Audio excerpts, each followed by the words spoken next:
The Doppelgänger. Detective Olivia Gray was used to strange cases. Working in the homicide division for over a decade, she had seen her fair share of grisly crime scenes and twisted motives.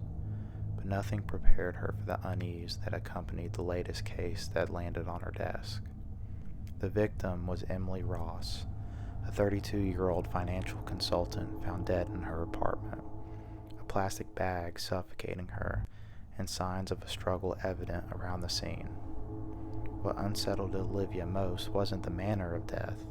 She had seen worse, but Emily's face. Emily looked eerily like her. Same shoulder-length dark brown hair, same high cheekbones, same shade of blue in her eyes. Even her smile, captured in the family photos scattered around the room, bore an uncanny resemblance. For a moment, Olivia felt as if she were looking at herself, dead in front of her. She shook it off, chalking it up to stress and coincidence. It was a big city. People were bound to look alike sometimes. Still, the gnawing discomfort wouldn't leave her. As she stood over Emily's body, Olivia couldn't help but feel a strange connection. As the investigation began, things started to unravel in ways Olivia couldn't explain. The more she looked into Emily's life, the more disturbing parallels she found to her own. Emily had lived just 2 blocks away from Olivia's apartment, frequented the same coffee shop, and even had the same gym membership. Olivia began to feel as though she was piecing together her own life when she found out that Emily had also been seeing a therapist for insomnia, just like she had been doing for the past 2 months. It was as if she were following a breadcrumb trail leading back to herself. One night, after a particularly grueling day of chasing dead ends, Olivia returned home. Exhausted, she splashed cold water on her face and glanced at herself in the mirror. She stared at her reflection, feeling like something was off. The person staring back seemed different, just slightly, but enough for her to notice. Maybe it was the case playing tricks on her mind, or maybe it was the growing paranoia she couldn't shake. Either way, Olivia felt as though she were losing herself in Emily's life.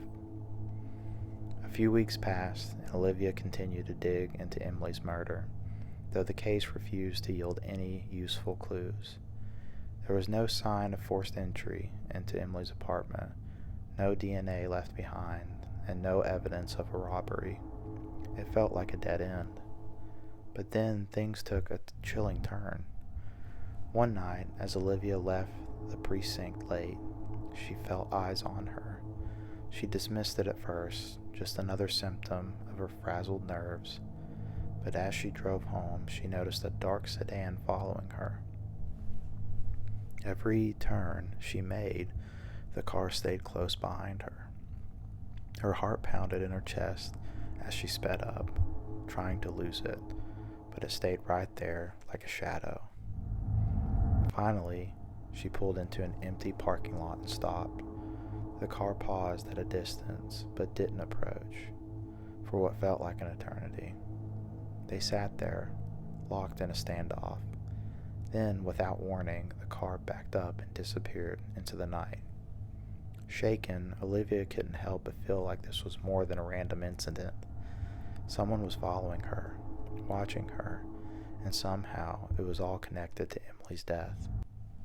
In desperation, Olivia revisited her therapist, Dr. Lawrence, whom she hadn't seen in weeks. Their last session had been about her struggles with insomnia and the stress of her job. But now Olivia needed answers to a different question. Was she losing her mind? She explained the eerie similarities between her and Emily, the feeling of being followed, a sense that her identity was blurring.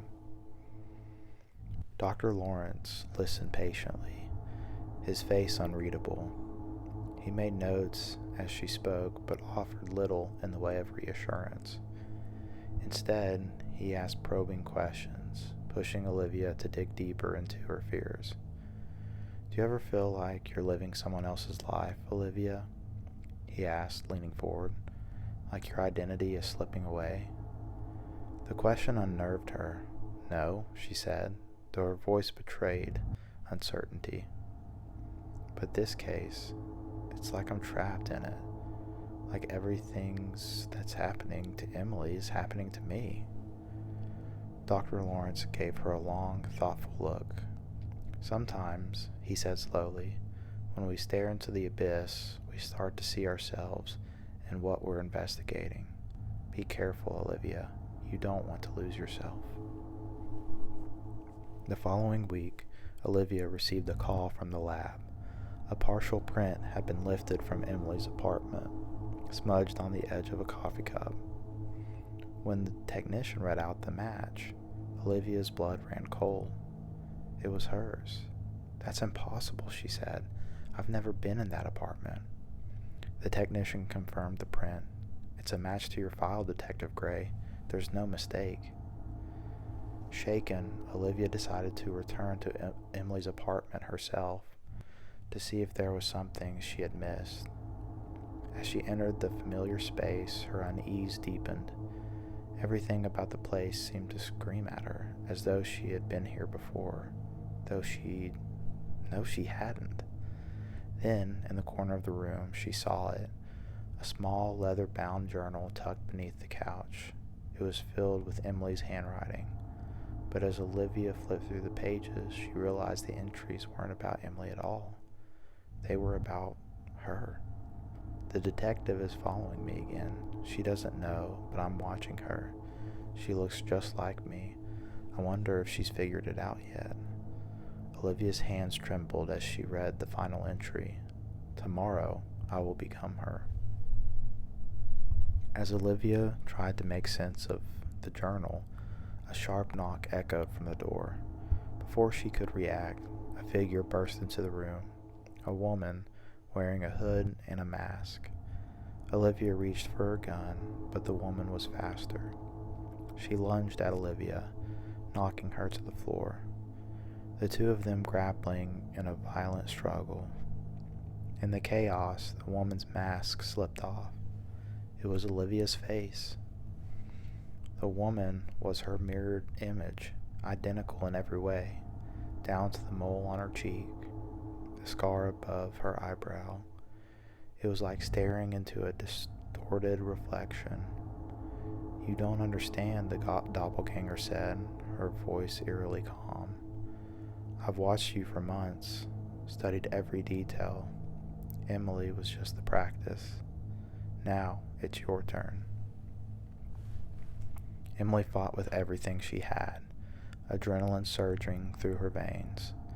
Finally, she overpowered the woman and pinned her to the ground, panting as she stared down at the face that was her own. Who are you? Olivia demanded. The woman smiled, blood trickling from her mouth. I'm you, Olivia. I've always been you. The doppelganger was arrested and taken into custody, but the answers Olivia sought never came. The woman claimed her name was Olivia Gray. She knew everything about Olivia's life, her past, her family, her career, and insisted that she had always been Olivia, that the real detective was the imposter.